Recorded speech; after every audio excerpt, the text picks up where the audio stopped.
Rebonjour, ici Popo le Boy. Beaucoup d'entre nous se posent souvent la question quant à savoir qu'est-ce que l'on fait juste après avoir rejoint l'opportunité, après avoir placé notre première commande. On se demande souvent par où commencer. Étape numéro 1, toujours identifier son pourquoi, savoir pourquoi ce qu'en fait on a embarqué, quelle est cette raison d'être. Pour certains, c'est peut-être les enfants, c'est peut-être la famille, c'est peut-être les parents, c'est peut-être une cause beaucoup plus grande, une cause humanitaire. Peut-être qu'on veut aller bâtir en fait des orphelinats dans notre village d'origine, peut-être qu'on veut aller installer des puits d'eau, peut-être qu'on veut en fait investir pour notre ministère. Le pourquoi, cette raison d'être est beaucoup plus grande que l'opportunité elle-même. Elle est beaucoup plus grande que en fait l'entreprise elle-même, le plan de paye et les produits. Ce pourquoi, c'est vraiment c'est ce sentiment qui vous donne envie de pleurer quand vous y pensez, ou bien c'est ce sentiment qui vous met en colère. Donc c'est l'un ou l'autre. Quand on pense à notre pourquoi, soit on est en colère, soit on a envie de pleurer, et c'est un sentiment qui est très très fort, et c'est ça c'est ça en fait qui nous maintient. Parce que sans pourquoi, il est très difficile de vraiment réussir dans ce que l'on fait ici en tant qu'entrepreneur, dans le marketing de réseau. Le pourquoi, c'est vraiment la base de tout, parce que vous allez être déçu par les gens vont vous décevoir, c'est tout à fait normal, ça fait partie de l'apprentissage, ça fait partie du succès, l'échec et les déceptions font partie du succès. Alors attendez-vous à ce que les gens vous déçoivent, ça va arriver. Les gens vont vous décevoir, vont vous laisser tomber, etc., etc. Mais lorsque vous êtes frappé par les différents événements, les différentes circonstances, etc., ben votre pourquoi devrait venir vous relever et vous donner l'opportunité de continuer.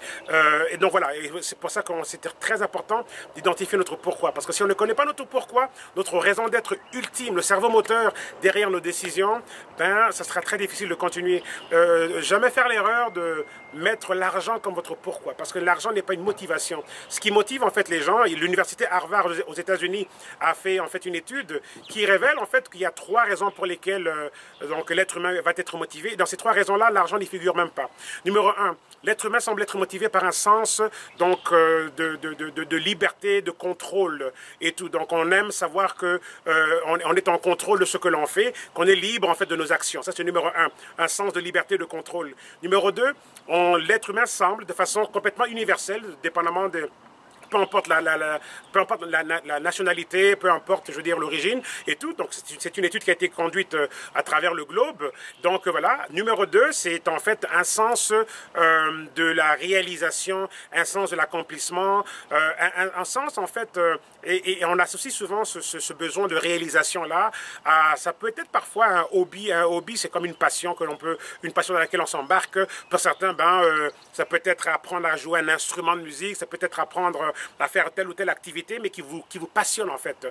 Et l'être humain est très motivé par ce qui le passionne. Il y a des gens qui sont très motivés à aller apprendre la guitare, à aller apprendre le piano, à aller apprendre, je sais pas trop, prendre des cours de danse, à aller apprendre tel ou tel métier ou telle activité qui devient en fait une passion. Et ils s'embarquent dans cette passion-là et ça ne finit plus et tout. Et l'être humain, et c'est numéro 2. Donc c'est surprenant, mais c'est numéro 2. Donc de façon globale.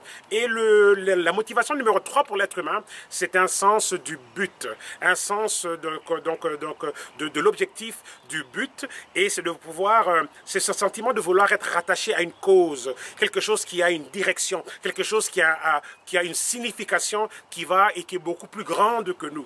Et ça, c'est numéro 3. Donc, numéro 1, un sens de liberté et de contrôle. Numéro 2, un sens de la réalisation. Et numéro 3, un sens du but. Vouloir être rattaché à une cause, un objectif, un mouvement et tout. Donc, voilà. Et dans tout ça, l'argent n'y figure pas. Donc, ne mettez jamais l'argent comme objectif, en fait, numéro 1, pour la réussite en tant qu'entrepreneur. Jamais mettre l'argent. Toujours vous rattacher, donc, à votre pourquoi. Et en fait, et à l'intérieur de ce pourquoi-là, rechercher, en fait, qu'est-ce qui vous motive le plus, donc en termes de liberté, contrôle, en termes de réalisation de soi et en termes de but. Et on vous offre le tout avec notre opportunité, avec ce que nous faisons, notre mouvement de la révolution de la santé naturelle, avec Zidja International, ce mouvement de la vie sans limite, justement, on ramène l'aspect mouvement, l'aspect cause, l'aspect le but à poursuivre et tout, pour aller donc ramener un impact au creux de la vie des gens et créer une révolution mondiale qui va créer en fait ce transfert de richesse donc dans l'économie traditionnelle, dans cette nouvelle économie entrepreneuriale en fait qui est en train d'émerger à travers le monde, dont vous êtes au centre. À bientôt.